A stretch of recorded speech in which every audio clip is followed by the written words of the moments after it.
We started Mill Village Farms 2.5 years ago through a partnership between two churches to be able to do community development here in the Greater Sullivan community to reach at-risk teenagers 13 to 18, to teach them, to give them a job opportunity, to teach basic job skills, sustainable agriculture, and entrepreneurship.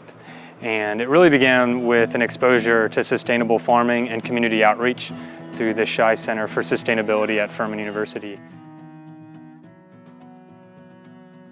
So food deserts, typically individuals will think of them as lacking access to foods, which is a good start to a definition of food deserts. I like to take it to kind of the next level, which is obvious by the research that I've been doing, where we're looking at availability, pricing, and quality. So even though a location might be available for individuals to access food, what foods are available at those locations?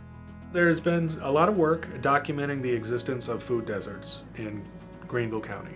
Okay, so Dr. Alicia Powers was able to identify the food environment, what sources of food are available, what are the pockets of people, where are they located that have difficult access to fresh fruits and vegetables. Now what I'm doing is identified a couple of, two neighborhoods in particular within Greenville, the Southern Side neighborhood and the West Greenville neighborhood.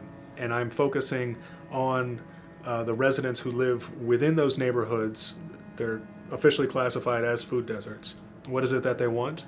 What kind of foods do they like? What are their current purchasing and consumption patterns and habits? You can't get to that level of understanding of what it's like to live inside a food desert without actually talking to people.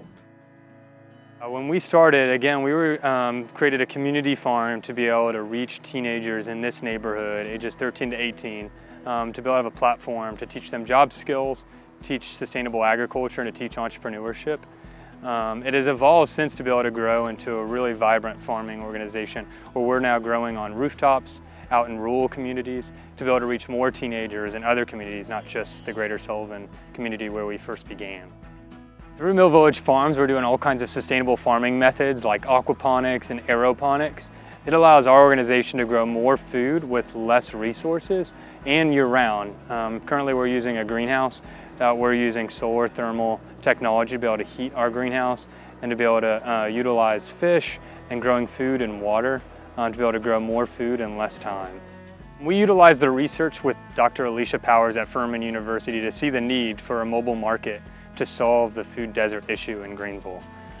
We worked with Loaves and Fishes, a food rescue agency here in town, to launch the mobile market to be able to reach other food desert communities through churches, businesses, and community centers.